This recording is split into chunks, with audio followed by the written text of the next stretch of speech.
Bon, on va déjà essayer de faire mieux que la semaine dernière, hein.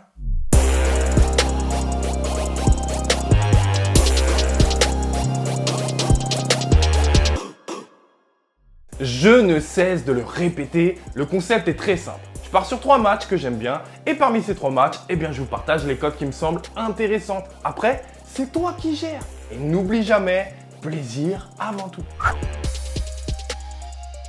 C'est le gros match qui nous attend samedi à 17 h, puisque le 4e reçoit le 3e du classement. Alors s'il est peut-être encore un peu tôt pour le dire, voilà un match très important dans la course au podium. Strasbourg est sur une série impressionnante de 5 victoires sur ses 7 derniers matchs, mais a perdu des points peut-être là où on pouvait le moins s'y attendre, face à Saint-Etienne et surtout face à Bordeaux. De son côté, Nice reste sur une série tout aussi impressionnante de 6 victoires sur ses 8 derniers matchs et est parvenu à se qualifier pour les demi-finales de Coupe de France en éliminant sur son parcours Paris et Marseille, rien que ça. Mais j'ai la sensation sur ces derniers matchs que Strasbourg perd un peu en efficacité, que ce soit d'un point de vue offensif ou défensif, là où les Niçois à mes yeux se reposent davantage sur des certitudes. Voilà pourquoi j'aurais tendance à pencher du côté de la victoire niçoise. Si on part de ce principe, j'ai la sensation tout de même que cette victoire peut ou doit passer par un clean sheet. Et je le disais, Strasbourg offensivement perd un peu en efficacité, à l'image de son meilleur buteur Ajorc, qui vit une période un peu creuse. Donc voilà pourquoi j'aime bien cette cote de Nice qui réalise un clean sheet. Enfin, j'ai envie de vous proposer une cote assez haute, donc elle est forcément risquée, allez-y mollo sur vos mises, mais si on part du principe que Nice va gagner, que Nice est capable de marquer beaucoup de buts et de ne pas en prendre, j'aime bien la cote qui dit que Nice marque lors des demi-temps. Je ne sais pas ce que vous en pensez, je la trouve intéressante.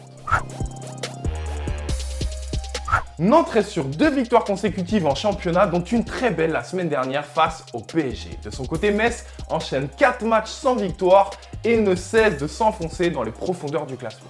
Au vu des dynamiques, je pars sur la victoire nantaise.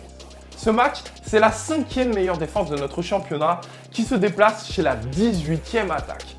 Quand on se rappelle de la performance de Lafont la semaine dernière, franchement, il y a tout pour nous rassurer sur le clean sheet nantais. Voilà pourquoi j'aime bien cette cote. Enfin, côté buteur, Kolo Muani, Blas, Kolo Muani, j'avoue que j'ai du mal à faire mon choix, donc je vous laisse vous faire votre propre avis, mais il y a quand même des chances que ça se joue entre ces deux joueurs. Eh bien, je vois bien Lyon faire le job et profiter de la fatigue lilloise après ce 8e de Champions League. On le sait, c'est toujours compliqué d'enchaîner après les matchs de Coupe d'Europe, surtout après une défaite. Et puis Lyon a besoin d'engranger des points pour recoller à ses objectifs. Non, je vois bien la victoire lyonnaise.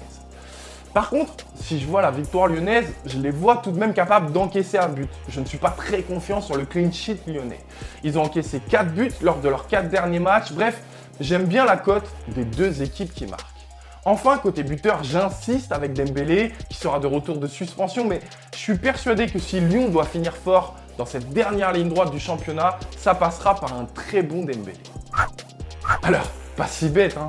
Bon, sachez tout de même que les cotes peuvent évoluer entre le moment où je réalise cette vidéo et le moment où vous pariez. Alors, rendez-vous sur TheBet pour, je l'espère, des bêtes de gain, mais surtout, avant tout, un bet de plaisir.